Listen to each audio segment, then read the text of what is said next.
Hello दोस्तों, मैं प्रसून आपका अपने यूट्यूब चैनल बिंदास स्टडी में हार्दिक स्वागत करता हूं। दोस्तों, हम लोग आर.एस. अग्रवाल पढ़ रहे थे जिसमें हमने 2 चैप्टर कंप्लीट कर लिए हैं, time speed and distance and रेलगाड़ी वाले। रेलगाड़ी का एक्सरसाइज जो बी होगा वो मैं लाइव क्लास में पढ़ाऊंगा, उसको मैंने थोड़ी देर के लिए पोस्टपोन कर दिया है। इसके बाद हम लोग आते हैं बोट्स एंड स्ट्रीम पर, नाव और धारा वाले क्वेश्चन पर, जिसमें मैं आपको बेसिक टर्म्स के साथ सारे आपको क्वेश्चन कराने वाला हूँ। तो जिन लोगों को ये चैप्टर कठिन लगता है वो कृपया करके ज़रूर देखें, साथ साथ अपने हेडिंग बना लीजिएगा और नोट्स भी बनाते रहिएगा अगर बनाना चाहो तो, क्योंकि मैं पूरा जो है बोट एंड स्ट्रीम में आपको एक ही फॉर्मूले से पढ़ाने वाला हूँ, चाल बराबर दूरी बटे समय से। ठीक है, कोई भी क्वेश्चन हो एक्स वाई जेड, चाहे वो किसी भी एग्जाम में आया हो। तो चलिए स्टार्ट करते हैं। सबसे पहले मैं कुछ बेसिक टर्म्स बताना चाहूँगा आप लोगों को, क्योंकि मैं अब ये मान के चलता हूँ कि आप लोग यहाँ पे बिल्कुल जीरो लेवल से सीखने आए हो। ठीक है, तो देखिएगा बेसिक टर्म्स में अगर बात करूँ कि नाव और धारा में होता क्या है। बेसिकली मैंने आपसे ये कहा कि मेरे पास ये स्थान है ए से लेकर बी तक। ठीक है, यहाँ पे पानी भरा हुआ है, आप मान लीजिएगा यहाँ पे पानी भरा हुआ है। ठीक है, एक नदी है ए से लेकर बी तक, यहाँ पे मान लो यहाँ पे बताएगा। ठीक है, चलिए यहाँ पर मान लो धारा इस साइड बह रही है। ठीक है, मैंने धारा को यहाँ से त्रिभुज से डिनोट किया, ये धारा हो गई। ठीक है, धारा मेरे भाई इस साइड बह रही है। ठीक है, धारा इस साइड बह रही है, और जो बंदा है या स्टीमर है, ठीक है, या नाव है, उसको मैंने जो है सर्कल से डिनोट किया ताकि आप समझ सको। ठीक है, तो मैंने इसको भी कहा ये भी इस साइड दौड़ रहा है। ठीक है, तब जब धारा की दिशा में या धारा के साथ साथ नाव या स्टीमर जो भी चला रहा हो, तैराक भी कह सकता है या नाव की चाल भी कह सकता है, जब दोनों सेम डायरेक्शन में जाएंगे तो ऐसी कंडीशन में क्या होगी, दोनों की चालें जुड़ेंगी। दोनों की चालें जुड़ेंगी यानी कि मैं कह सकता हूं कि x प्लस वाई होगा कब, जब वो एक ही दिशा में जाएंगे। अब एक दिशा पे यहाँ पे कई सारी चीजें आपको वेरिएशंस देखने को मिल सकता है। एक दिशा के लिए वो क्या कहेंगे, अनुप्रभावी बोल सकते हैं। क्या बोल सकते हैं, अनुप्रभावी बोल सकते हैं। क्वेश्चन वाला अनुप्रभाव बोल सकता, तो डरने की जरूरत नहीं है, अनुप्रभाव समझ जाओगे एक ही दिशा की ओर। या इसका दूसरा नाम भी वो बोल सकते हैं। ठीक है, अनुकूल। क्या बोल सकते हैं वो लोग, अनुकूल। इन दोनों का मतलब एक ही है कि वो कोई भी बंदा है, कोई भी स्टीमर है या बंदा है, वो धारा के साथ एक ही दिशा में जा रहा है, यानी कि जिस डायरेक्शन में धारा जा रही है उसी डायरेक्शन में बंदा भी जा रहा है। ठीक है, यहाँ तक क्लियर हो चुका आपको। चलिए यही इसको मैं अगर अपोजिट कर दूं, यही मैं इसको अगर अपोजिट कर दूं, अब आपको समझिए एक्स प्लस वाई क्या है, मैं सब समझाऊंगा, समझिएगा। अभी मान के चलिएगा दोनों की चालें जुड़ी हुई हैं। ठीक है, चलिएगा अब इसको मैं अपोजिट कर दूं कि धारा, मान लो ये धारा थी ना त्रिभुज वाला, धारा इस साइड बह रही है। ठीक है, धारा इस साइड बह रही है और बंदा जो है मेरा जो है इस साइड दौड़ रहा है, बंदा जो है इस साइड दौड़ रहा है, यानी कि इस बार उनकी डायरेक्शन कैसी है, अपोजिट है, यानी कि उल्टी है। तो उल्टी में इनकी चालें क्या होंगी दोस्तों, उल्टी में इनकी चालें हमेशा घटेंगी। उल्टी में इनकी चालें हमेशा घटेंगी जब ये विपरीत डायरेक्शन में चलेंगी। अब आपके मन में एक डाउट आएगा, आना भी चाहिए, नहीं आएगा तो आना भी चाहिए। कैसे डाउट आएगा कि सर जी आपने टाइम स्पीड डिस्टेंस में बताया था, टीएचडी के चैप्टर में आपने बताया था कि सर जी विपरीत में चालें जुड़ती हैं, लेकिन यहाँ तो आप चालें घटा रहे हो। तो दोस्तों नावधारा के केस में क्या होता है, रेलगाड़ी के क्वेश्चंस के और टाइम स्पीड एंड डिस्टेंस के क्वेश्चन में थोड़ा सा फर्क है। वो फर्क सिर्फ और सिर्फ यही है कि यहाँ पे जो विपरीत में चालें होंगी वो घटेंगी और इसमें जो विपरीत चालें थी वो हमेशा जुड़ती थी। ठीक है, चलिए इतनी तो आप लोग बात याद रखिएगा कि नाव धारा के केस में कि कोई भी अगर धारा के विपरीत चल रहा हो, ठीक है, तो उनकी चालें हमेशा यहाँ पे घटने वाली मिलेंगी आपको। ठीक है, कंसेप्ट बता रहा हूँ, सुनिएगा।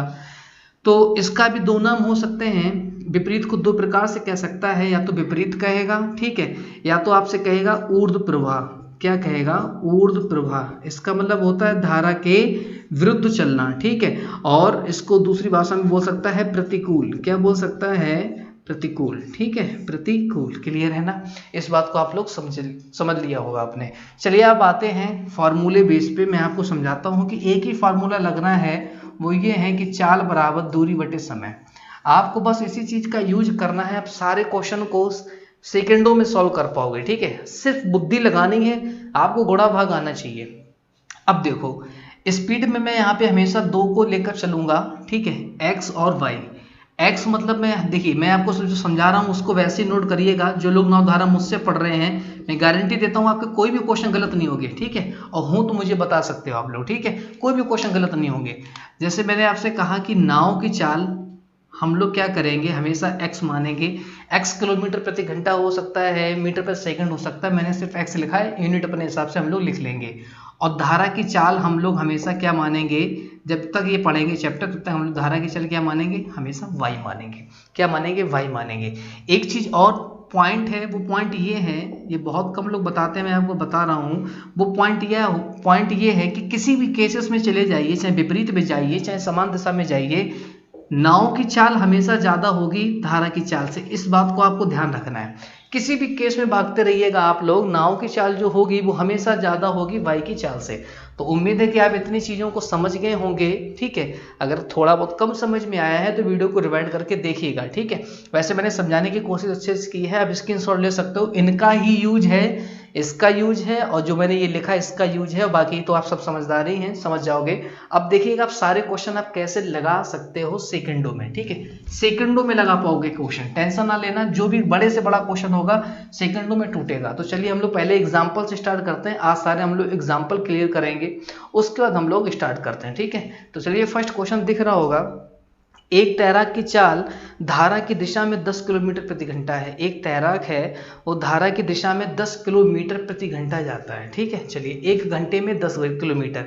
तो थोड़ा सा यहाँ पे यूज करना है। आप मुझे ये बताइए, 1 घंटे में तय की गई दूरी क्या कहलाती है, चाल ही कहलाती है। ठीक है, हम कह सकते हैं यहाँ पे चाल दे रहा है। 1 घंटे में तय की गई दूरी ही क्या कहलाती है, चाल कहलाती है। ठीक है, चलिए अब धारा के विरुद्ध क्या जाता है, वो 6 किलोमीटर प्रति घंटा जाता है। तो धारा का वेग तथा तैराक की चाल दोनों ज्ञात करनी है। तो मुझे ये बताइए, बस वही फार्मूला जो हमें पता है, कौन सा, चाल बराबर दूरी बटे समय।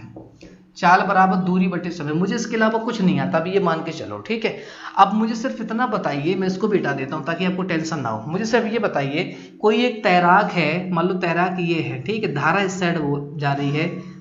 ठीक है, तैराक ये है। ठीक है, तैराक ये है, धारा ये है, दोनों एक ही डायरेक्शन में जा रहे हैं। तो मैंने भी क्या समझाया था, दोनों जब एक ही डायरेक्शन में जाएंगे तो दोनों की चालें जुड़ेंगी, यानी कि इनकी जो स्पीड होगी कंबाइंड वो कितनी हो जाएगी, x plus y. x plus y. अब कितने किलोमीटर जाता है, आप कहोगे 10 किलोमीटर जाता है 1 घंटे में।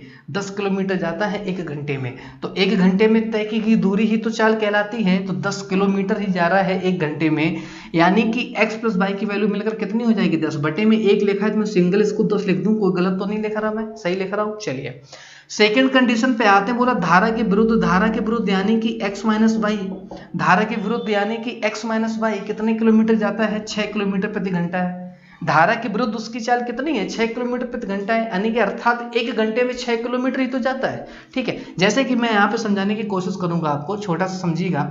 मैंने आपसे कहा कि आपकी स्पीड है 20 किलोमीटर प्रति घंटा, आपकी स्पीड है 20 किलोमीटर प्रति घंटा। तो उसका आप क्या अर्थ लगा सकते हो, इसके यहाँ पे दो अर्थ हैं कि आपकी स्पीड तो 20 किलोमीटर प्रति घंटा है, पहला अर्थ ये हुआ, वो तो मैंने भी बोला है। दूसरा अर्थ ये कि आप 1 घंटे में मात्र 20 किलोमीटर जा सकते हो, 20 किलोमीटर जा सकते हो 1 घंटे में। और मैंने अभी बताया था वहां पे, जो मैंने साफ किया था कि 1 घंटे में तय की दूरी क्या कहलाती है, चाल ही कहलाती है। ठीक है ना, अब आप समझ गए होंगे कि मैंने ऐसा क्यों लिखा। ठीक है, चलिए तो x माइनस वाई बराबर 6, x प्लस वाई बराबर 10। अब यहाँ पे मैं समझाता हूँ कि ऐसे समीकरण को जल्दी में कैसे सॉल्व किया जाता है। यहाँ पे देखो, आप गुणा भाग काटा पेटी मत किया करो, यहाँ पे समझो। देखिए मैं थोड़ा सा कंसेप्ट बताता हूँ अलजेब्रिक का, बहुत काम आने वाला, देखिएगा। जैसे कि मैंने आपसे कहा कि a प्लस बी बराबर, मान लो मेरे पास है 8, और मैंने आपसे कहा कि a माइनस बी बराबर आपके पास है 6। ठीक है, और मैंने आपसे ये भी कह दिया कंडीशन में कि a बड़ा है b से, मैंने आपसे कह दिया कि a बड़ा है b से। तो मुझे सबसे बड़ा नंबर चाहिए होगा, तो आप दोनों को जोड़ो, 8 6 14 भाग 2 का लगाओ, तो a बराबर आ जाएगा 7। a बराबर कितना आ जाएगा, 7। b छोटा है, मुझे छोटा नंबर चाहिए, तो 8 में से 6 घटाओ तो आपका उत्तर आएगा 2, और 2 में भाग 2 का लगाओ तो उत्तर आएगा 1। यानी कि आप डायरेक्ट बता सकते थे कि a बराबर 7, b बराबर 1, या तो आप वैल्यू भी एज्यूम कर सकते थे। तो फिलहाल मैंने आपको समझा दिया है कि हर कंडीशन में x बड़ा होगा y से, मैं आपको पहले ही समझा चुका हूँ इस बात को। तो मुझे सबसे पहले छोटा नंबर चाहिए, बड़ा नंबर, मुझे बड़ा नंबर चाहिए, मुझे x की वैल्यू चाहिए। तो 10 6 16 बटे 2, यानी कि x बराबर कितना हो जाएगा 8, और देन ऐसे आप y निकालोगे, 6 में से 10 जाएगा 4, 4 भाग 2 लगाओगे तो उत्तर आएगा 2, उत्तर आएगा 2। तो उम्मीद है कि आप समझ गए होंगे। ये छोटे छोटे क्वेश्चन ही आपको बड़ा ही अच्छे लेवल पे लेकर जाएंगे। जब तक आप इनको नहीं लगाना सीख पाओगे, इनके बेसिक कंसेप्ट नहीं सीख पाओगे, तो बड़े क्वेश्चन पे छू भी नहीं पाओगे। ठीक है, क्लियर है ना? यहाँ तक समझ गए आप सभी लोग? क्लियर है यहाँ तक? चलिए तो नेक्स्ट क्वेश्चन पे अब हम आते हैं। अगला क्वेश्चन स्क्रीन पर है, पहले वीडियो को पॉज करो, स्वयं लगाने की कोशिश करो आप लोग, ठीक है, पॉज करके फिर उसके बाद आप सोल्यूशन पे आइए। उम्मीद है तो आपने क्वेश्चन दोस्तों लगाया होगा। क्वेश्चन कह रहा है कि एक नाविक धारा के विरुद्ध 15 किलोमीटर जाता है, धारा के विरुद्ध 15 किलोमीटर जाता है तथा धारा की दिशा में 25 किलोमीटर जाता है। ध्यान रखिएगा, धारा की दिशा में 25 किलोमीटर जाता है और धारा के विरुद्ध जाता है वो 15 किलोमीटर। तो जब धारा की दिशा में जब वो दौड़ेगा तो चालें कैसी होंगी? जुड़ेगी। यानी कि एक ही फॉर्मूला है लगना है, चाल बराबर दूरी बटे समय, इसके अलावा कुछ नहीं लगना है, चाल बराबर दूरी बटे समय। तो जब धारा की दिशा यानी कि एक ही दिशा की बात कर रहे हैं हम लोग, तो दोनों की चालें जुड़ेंगी तो हम लिख सकते हैं x प्लस वाई। कुछ गलत तो नहीं लिख रहे? कितने किलोमीटर जाता है धारा की दिशा में? 25 किलोमीटर जाता है। मुझे टाइम और चाहिए, तो आगे पढ़ते हैं क्वेश्चन में। टाइम बोलता है कि प्रत्येक दिशा में यानी हर एक दिशा में, चाहे विपरीत जाता हो चाहे वापस आता हो, ठीक है, हर एक दिशा में उसको 5 घंटे लगता है। यानी कि धारा की जब दिशा में जाएगा तो भी 5 घंटे एज्यूम करेगा, और जब धारा के विपरीत जा रहा है तो विपरीत में चालें घटती हैं तो x माइनस वाई बनेगा। आपको मैं समझा चुका हूँ चालें घटेंगी कब और जुड़ेंगी कब, ठीक है ना। विपरीत में वो कितने किलोमीटर जाता है? 15 किलोमीटर जाता है, तो फाइनली यहाँ भी उसको 5 घंटे ही लगते हैं। तो ये है अपने पास क्वेश्चन। तो यार देखो ये कितनी बार कटेगा? 5 25, ये देखो कितनी बार कटेगा? 3। अब वही आपके पास इक्वेशन बन गई x प्लस वाई बराबर 5, x माइनस वाई बराबर 3। और मैंने आपको भी समझाया था कि x बड़ा होगा हमेशा y से, किसी भी कंडीशन में, एट एनी रेट कोई भी कंडीशन हो, x हमेशा बड़ा होगा y से। कब? जब नाव धारा के क्वेश्चन आएंगे तब। अगर आप x y मानते हैं तो या तो आप अपना तरीका लगाना चाहो u प्लस b से, लेकिन मुझे वो अच्छा नहीं लगता, मुझे यही अच्छा लगता है। तो मुझे बड़ा नंबर चाहिए, यानी कि x की वैल्यू चाहिए 5 3 8 भाग 2 यानी कि 4 हो गया। y चाहिए 5 से 3 घटाओगे तो 2 बटे 2 यानी कि 1 हो गया। यानी कि आंसर कितना? 4,1। ऑप्शन टिक करिएगा, आपका राइट आंसर आ जाएगा। आपसे पूछ रहा है धारा का वेग, तो पहले धारा का वेग आएगा यानी कि 1 और नाव की चाल यानी कि 4। तो उम्मीद है आप समझ गए होंगे। बढ़े नेक्स्ट क्वेश्चन की ओर। क्लियर है ना? सॉलिड है? चलिए तो देखिएगा नेक्स्ट क्वेश्चन पे आते हैं। नेक्स्ट क्वेश्चन ये है कि एक नाविक की शांत जल में वेग, एक नाविक है जिसका शांत जल में वेग जो है वो 6 किलोमीटर प्रति घंटा है तथा धारा का वेग 2 किलोमीटर प्रति घंटा है। तो मैं यहाँ पे चीजें लिख लेता हूँ, यानी कि जो नाव की चाल, यानी कि मैं कह सकता हूँ x का जो वेग है वो 6 किलोमीटर प्रति घंटा है और नाविक जल का वेग जो है वो 2 किलोमीटर प्रति घंटा है। चलिए हमने इसको लिख लिया ताकि हमें आसानी रहे, बार बार देखना ना पड़े, क्योंकि लैपटॉप दोस्त नीचे लिखा हुआ है, नीचे रखा हुआ, लिखा हुआ नहीं है। नदी में व्यक्ति को स्थान ए से स्थान बी तक जाने में, यहाँ पे समझिएगा गौर से, स्थान ए से स्थान बी, मैं आपको समझा रहा हूँ, स्थान ए स्थान बी, जब एक बार जाएगा तो धारा एक ही दिशा में दौड़ेगी, धारा के साथ व्यक्ति एक ही दिशा में जाएगा, और एक बार विपरीत जाएगा। तो जब एक बार जाएगा तो मेरे पास कितना हो जाएगा? x plus y. जब वो विपरीत चलेगा तो कितना हो जाएगा? x minus y. इतना तो आपके दिमाग में अब तक बैठ गया होगा, जो मैं ये सब कुछ कर रहा हूँ आप भी समझ गए होंगे। आगे पढ़ते हैं। वापस आने में, यानी कि एक बार गया और वापस आया तो कुल मिला के 4 घंटे 30 मिनट का समय लगा। यानी कि टाइमिंग मेरे पास कितनी है? 4 घंटे 30 मिनट। तो 30 बटे 60 कर लें, पूरे घंटा बना लेते हैं हम लोग। तो 30 से कम 30, 30 दूनी 60, 4 दूनी 8 और 1 9 बटा 2, यानी कि फाइनली कितना होगा? 9 बटे 2 घंटे। क्लियर है? चलिए आगे बोलता है ए बी के बीच की दूरी, यानी कि ये डिस्टेंस आपको बतानी है। अब मुझे डिस्टेंस बतानी है, तो डिस्टेंस आप कई प्रकार से निकाल सकते हो, ठीक है। तो देखो अगर मैं टाइम के बराबर चीजें करूं, क्योंकि हम जानते हैं चाल बराबर क्या होता है मित्रों? दूरी बटे समय। चाल बराबर क्या होता है मित्रों? दूरी बटे समय। अगर मैं टाइम के बराबर चीजें करूं, टाइम बराबर क्या हो जाएगा? Distance upon speed. Distance upon speed, मुझे डिस्टेंस चाहिए इनके बीच की, मैं इनके बीच की डिस्टेंस मान लेता हूं, मान लो p है। कितनी है? p है। इनके बीच की डिस्टेंस हमने कितनी मान ली? p है, ठीक है। तो डिस्टेंस अपॉन स्पीड, तो डिस्टेंस कितनी है मेरे मित्रों? p है। स्पीड है जब एक बार वो धारा की दिशा में जाएगा, यानी कि x प्लस वाई। कितनी हो जाएगी? x plus y. x plus y मतलब 6x है, y 2 है, तो मैं डायरेक्ट लिख दूं 6 2 कितना हो जाएगा? 8। यहाँ तक बात समझ पा रहे हो? कुल मिलाकर वापस गया, लौट के आया, तो कुल मिलाकर उसे समय कितना लगा है? 9 बटे 2। तो कुल मिलाकर के लिए प्लस का चिन्ह लगेगा। डिस्टेंस चूंकि वही है क्योंकि p है, जाएगा चाहे वापस आएगा रहेगा तो p। अब इस बार विपरीत चलेगा तो x माइनस वाई, 6 में से 2 घटाओगे कितना हो जाएगा? 4। तो फाइनली टाइम कितना लग रहा है? 9 बटे 2, क्योंकि हम लोग टाइम के बराबर चीजें कर रहे हैं। तो डिस्टेंस अपॉन स्पीड, डिस्टेंस बटे स्पीड, आपके डिस्टेंस अपॉन स्पीड बराबर टाइम के। क्लियर है ना? अब इसको सॉल्व करना है। 8 और 4 का एलसीएम 8 हो जाता है, 8 एक 8 p रहेगा, 4 दूनी तो 2p हो जाएगा बराबर 9 बटे 2। 2 चौको 8, 4 ने 36, और 2 और 1 3, 3 पी से आप जिसको 36 काटोगे तो P बराबर 12, P बराबर 12 किलोमीटर। और हमने P को क्या माना था, अपने डिस्टेंस मानी थी, तो P की वैल्यू कितनी आएगी 12 किलोमीटर। देखिए कि दोस्त मैंने डायरेक्ट काट लिया, वैसे ये काटने का तरीका नहीं है, आप जब जोड़ोगे तो बात वही बनेगी, ठीक है ना। तो P बराबर कितना हो जाएगा 12 किलोमीटर, ये आपका राइट आंसर हो गया। तो छोटी सी इन्फॉर्मेशन से आप देख रहे हो क्वेश्चन बड़े ही आसान तरीके से लग गया।